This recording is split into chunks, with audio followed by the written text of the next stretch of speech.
Welcome to our inaugural episode of Asia Progressive. My name is Michael Penn, and I am the president of the Shingetsu News Agency. And today we have our co-host. Who is our co-host? Why don't you let them know who you are? Hello, everyone. My name is May Shigenobu. I'm a journalist and a producer. I live currently in Lebanon. I'm half Japanese, but I'm specialized in Middle Eastern issues mostly. All right, and of course, both of us kind of come from one degree or another of left of center perspectives. So that's why we call ourselves the Asia Progressives, and that's kind of a Mhm. perspective which unfortunately doesn't get covered enough in the mainstream media, and so we have been relegated out here to YouTube to try to address the balance of bad information that's out there in the world, and I'm pretty excited about that. And hopefully we'll be able to a little bit address that imbalance towards a little bit of more information. Okay, well, our first topic that we selected was Iran. Of course, we just had the presidential elections in Iran, and the more conservative candidate favored by the supreme leader, the new candidate, president-elect, is Ebrahim Raisi. First of all, May, were you surprised at all by Raisi's victory, or was this what you were expecting? No, the victory itself was not at all a surprise to anyone, I guess, because it was a very well handpicked candidacy. Some medias call it manufactured elections, and so the Guardian Council, which is the council that vets the candidates that apply, and this time there are about 590 candidates that applied for this nomination, and they vet 7 people among the 590. And the vetting, there were only 2 reformists, and the rest were ultra conservatives. And even within the conservatives, there were some people who were refused candidacy, such as the 2-term president Ahmadinejad, if you remember him. And you had another candidate that was this used to be the Speaker of Parliament, Ali Larijani, who was also refused candidacy, probably because they're popular and probably they would have been a risk for Al Raisi to take the presidency, and that's probably the reason why they were taken out of in the vetting process. Hmm. So no, I was not surprised, and this was a very much expected results, as well as the fact that the turnout was also the lowest ever in the Iranian election since the Iranian revolution. And of course, this is due also to 2 factors. The Western media would always like to, to attribute this to only the fact that the people were unhappy with the vetting system. But there is another factor, which is the coronavirus, and it was the numbers that are not really comforting for many people in Iran. So these 2 factors actually played into this low number of turnout. So, my understanding is that, the supreme leader, who's Ali Khamenei, who, basically, in some people would say, is sort of the real ruler of the country. It's sort of a half democratic system, half not, but the supreme leader has an enormous amount of power, which is not directly elected by the people. That he has sort of groomed Mr. Raisi for the presidency, and possibly even to succeed himself when he passes away, because he's now in his 80s. Is that also your understanding that Raisi Mhm. is a potential supreme leader in the future as well? He is a potential supreme leader. He's always been a cleric and a from the judicial background, and that's a necessity for being a supreme leader. But there are other competitions for him if that was the case in the supreme leader position, because you have also the fact that the current supreme leader has also suggested having a council of leadership in the future, not a supreme leader. So that is a council that's consistent of a number of ayatollahs, the members of the assembly that create the supreme leader or that vote for the supreme leader. And this is actually not the first time. When this current supreme leader was elected, it was also the case that this was suggested, that there should be, after Ayatollah Khomeini's death in, I think, 1988, he was one of the three members that were suggested to become a council of leaders instead of one single supreme leader. But this didn't happen. And so he is also trying to do that. And another thing is he wants someone who, because if this kind of council happens, his son would be in the background having a lot of power, influencing this council. And this is another thing that maybe the supreme leader had in mind when he handpicked Raisi. And so this is, this is a possibility. This is that he's hand grooming Raisi for the next supreme leader position, or the council, or position, leadership council position. Well, in the more immediate term, I mean, assuming that the supreme leader still has some years to go, I mean, he looks pretty healthy, at least on television, getting his COVID jabs and everything. So he looks like he's doing okay. But Raisi, as I understand, because he has kind of this clerical background and he's been performing essentially roles for the judiciary, he's not much of a technocrat. So even though he's coming into power as a conservative president, he may not have a very well-formed foreign policy, or even domestic or economic policy, is my understanding. That he's just kind of has a generally conservative orientation, but he may actually be kind of flexible on how to fill the content of his policy. Is that also your understanding? Actually, I'll go more than that. Yes, he's going to be picking the cabinet, 19 cabinet. It's, exactly 19 members of cabinet that he has to pick in a month. And the parliament has to endorse and agree to this hand-picked cabinet members. However, there are three high-ranking priority cabinets that the supreme leader has to agree on, which is, one of them is foreign policy, the other is defense, and the other is interior ministry. Also added to that, he's also in charge of the media and the education.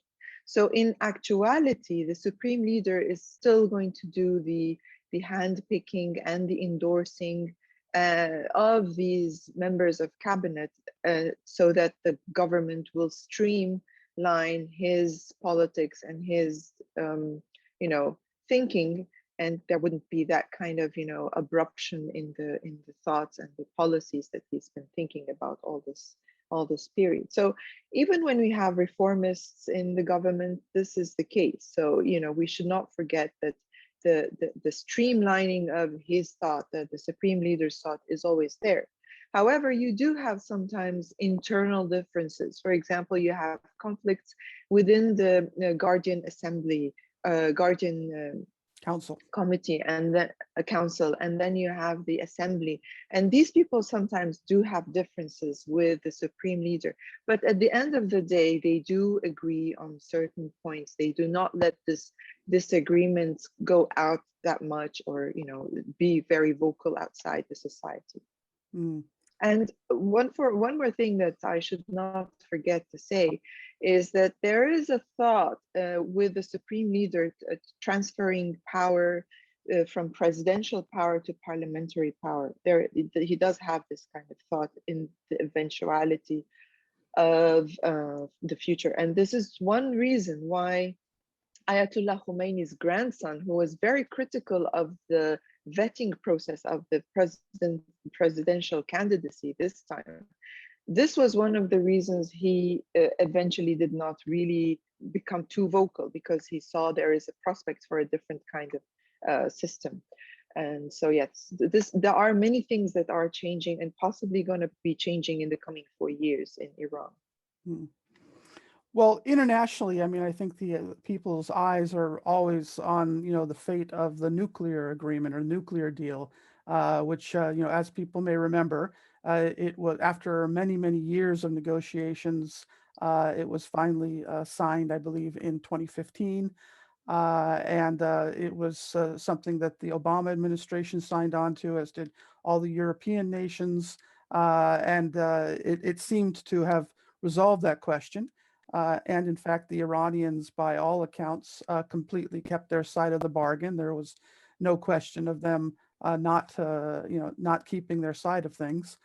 But then when President Trump was elected as U.S. president, for reasons that were not related to any on the ground reality, more just ideology and hatred on the side of sort of conservatives in the United States and perhaps influence from the Israeli government as well, they tore up the agreement and this was or withdrew from the agreement. Now the Europeans tried to stay in it to some extent, but now we're some years later.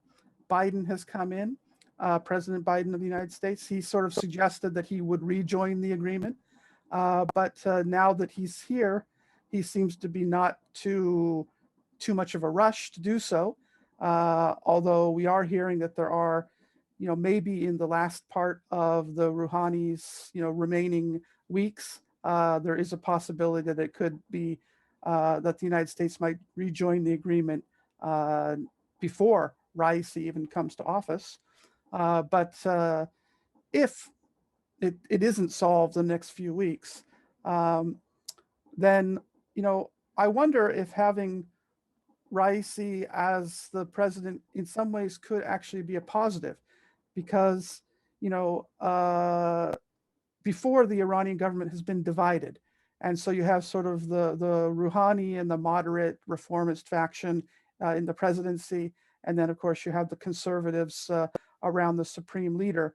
So then, in a sense, because the Iranian government was divided, one side doesn't want the other side to have a big win or to do very well. So once Raisi is in there, and he's already said he supports the nuclear agreement in principle, then there would be less friction politically inside of Iran if Raisi then goes forward and agrees to whatever adjustments the Americans are demanding.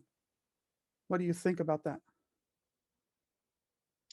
Yes, I do agree that, having a completely, all branches of government are now uniformly under conservative people's control. So having internal policies will be much easier and smoother in that sense. So having many policies, internal policies that would support the economic crisis that Iran is going through right now. You've had 3 years of shrinking GDP by 40%, and then you have an 80% inflation rate for their currency. So you have this problem that's been going on, and then you have also the oil sector. The oil industry workers have been going on strikes for a while now, and of course coronavirus has not helped the economy whatsoever. And so you have an economy that's really hit the past 3 years after the sanction and coronavirus. So you have a uniformity within the government, in the executive and the judiciary and the parliament. So you have all sectors of the government unified. So now the process of doing anything is going to be much easier. But of course, they prefer to have the sanctions lifted and the nuclear deal going on again as it was, because Iran has not missed anything that was required of them by the IAEA up until then. And so this would help them free up the frozen assets that they have around the world. It will help them ramp up the sales, because they do already sell oil to certain countries. And they do actually have they do actually have a deal that was done with China with about $6 billion, and which will probably be increasing tenfold in the coming years. So they do have other ways of providing for the economy, but this nuclear deal will ramp up and rapidly make things happen faster for Iran and its economy. So this is going to be a bit difficult way to pass, and especially that you have Israel that is trying to sabotage Iran in so many ways. You've had so many attacks and assassinations the past 2-3 years from Israel, hitting all sorts of facilities, and then having assassinations of their nuclear scientists and military leaders. So you have a lot of challenges that Raisi will go through, but probably this unified internal situation will help him go through it, and the China deal will also help him for the time being until this Biden administration tries to move ahead with the nuclear deal. Because don't forget, for Biden, it's more of an internal issue. This nuclear deal is an American issue. It's not an Iran-US issue. It's not because in terms of Biden, he has a very, very limited majority in Senate, and so he doesn't want to lose this, in front of his people, and he also has such support in the US. He has congressional and Senate support for the US, for Israel. So he doesn't want to go and tread places where these committees will be very angry at what he is doing with the Iran negotiations. Right. Well, since we're on Biden, we have a clip here that I wanted to roll because I think it's important. Now, this was from last month, and Biden here is talking about Vladimir Putin. But for those who are familiar with U.S. post-war history, and especially U.S. relations with Iran, it's a very striking statement. So let's go ahead and roll that video now. How would it be if the United States were viewed by the rest of the world as interfering with the elections directly of other countries, and everybody knew it? What would it be like if we engaged in activities that he is engaged in? It diminishes the standing of a country that is desperately trying to make sure it maintains its standing as a major world power. Okay, well, Biden there asks us to imagine a world where the United States could possibly interfere in other countries' elections, and everybody knows it. I wonder if Iranians could imagine such a world. What do you think? For those of you who aren't in the know, I mean, the United States has a very, very long history, longer than any country in the world. I mean, that's a fact which is documented, of interfering in other countries' elections around the world. Oh yeah. And in the case of Iran in particular, one of the most famous cases in 1953, the overthrow of the government of Mohammad Mossadegh really put Iran on the path to the Islamic Revolution in 1979, which is something which is deeply ingrained in Iranian historical memory and political culture. But the fact that here we are in 2021, and the President of the United States can, with a straight face and apparently sincerely, say something which is so at odds from the historical record, and if you're going to negotiate with Iran and to try to improve U.S.-Iran relations, how can you possibly start from a point of just historical revisionism where you're not willing to even acknowledge or admit some of the most devastating parts of the past? I don't see how. This gives me worry that the United States, even now, at least the political establishment, is not ready to grapple with this issue in a serious way. And so, even if we get past the technical parts of the nuclear agreement, the nuclear deal, how can U.S.-Iran relations get back on a positive track if the United States will not take responsibility for its own history? It's really ridiculous, by the way, because I mean, it's even documented, and in 2013, the CIA itself, when it's released its old documents, acknowledged that it had interfered with the Iranian Mossadegh government and toppled the government. And this was not just a single coup, by the way, it was a double attempt coup, because in the beginning, as you mentioned, you have Mossadegh, who was democratically elected prime minister, who nationalized the oil industry in Iran, which was controlled by at the time by the British.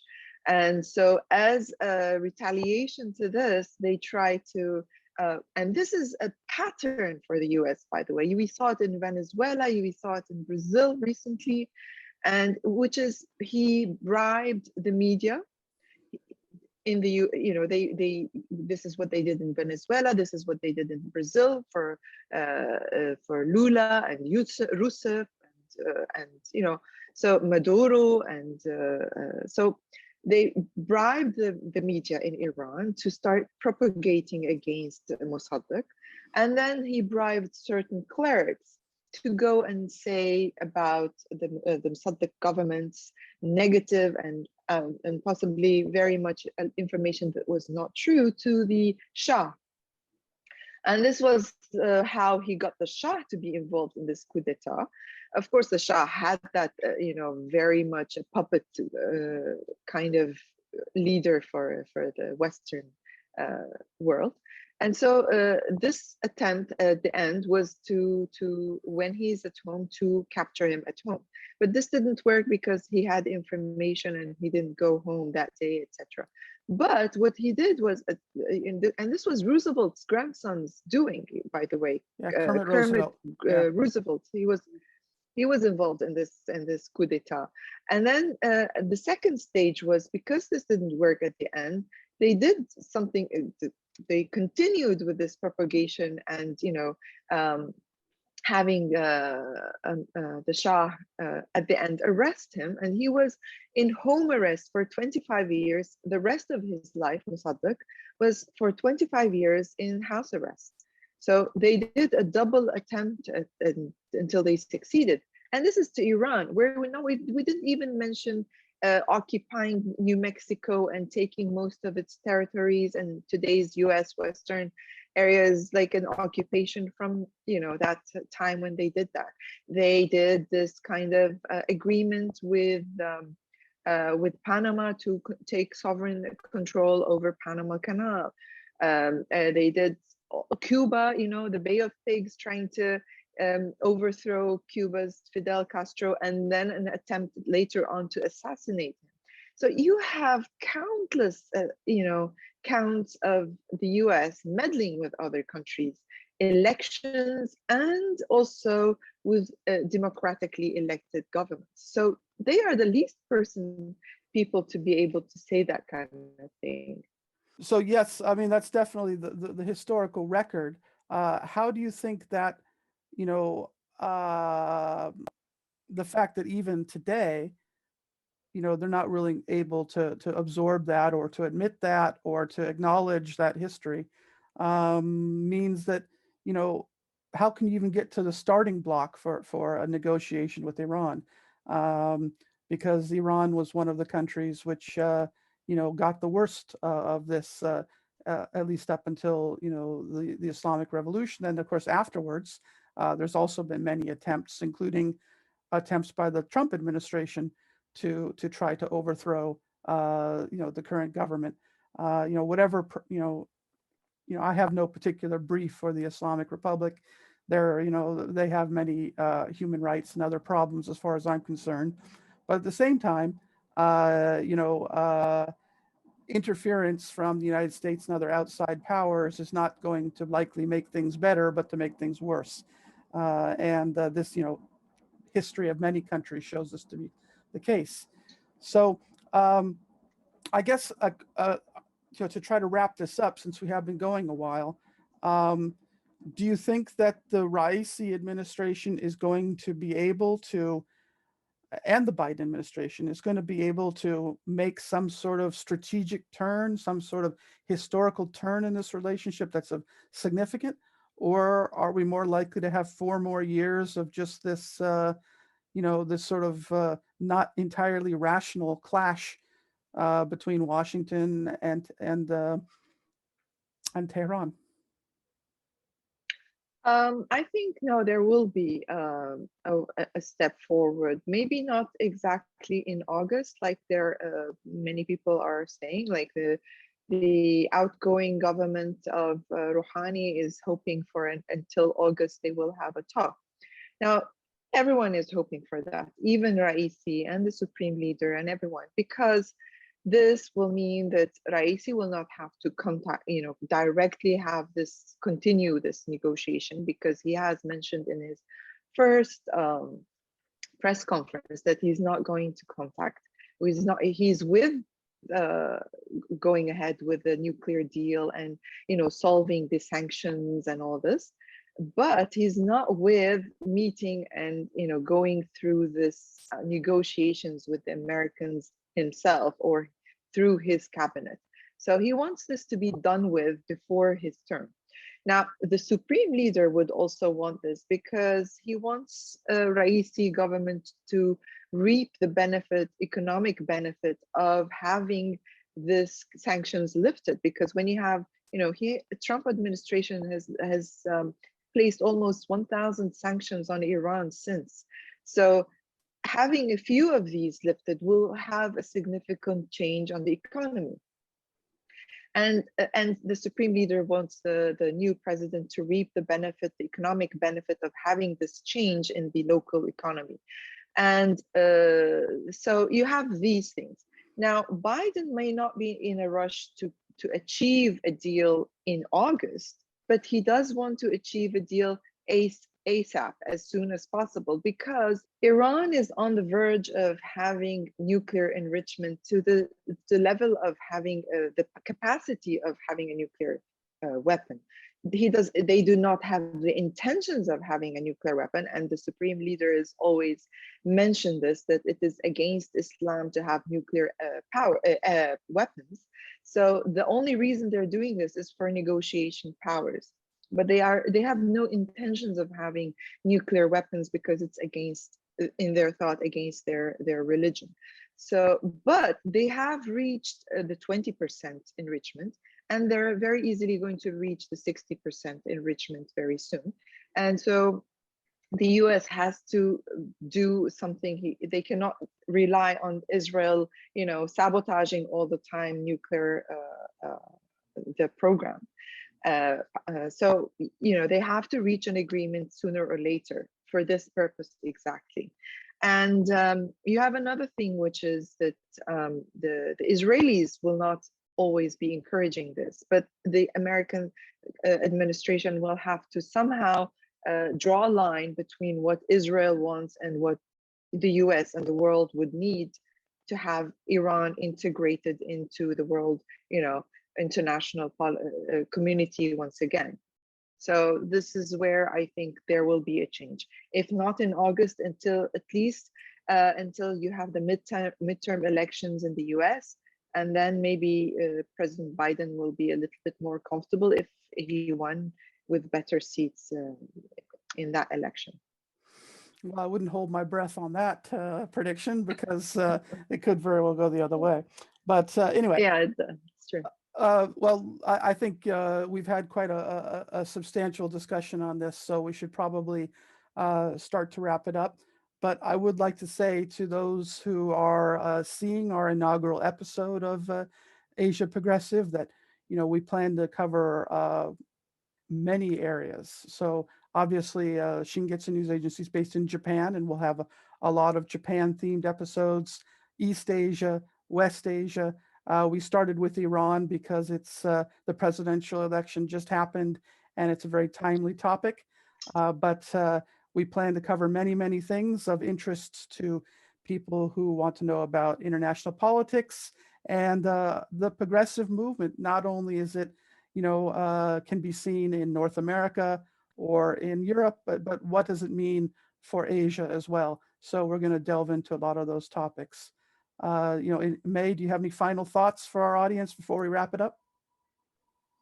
Yes, actually, I think that we've seen a very major shift in reliance to social media, to other alternative sources of media and podcasts, and that's where unfortunately, today you have more information than when you have what you have from the mainstream media. So I hope that we will be able to at least be a useful source of information for our viewers. Okay. Well, thank you all for joining us for inaugural episode, and goodbye from Tokyo and Beirut. Goodbye from Beirut.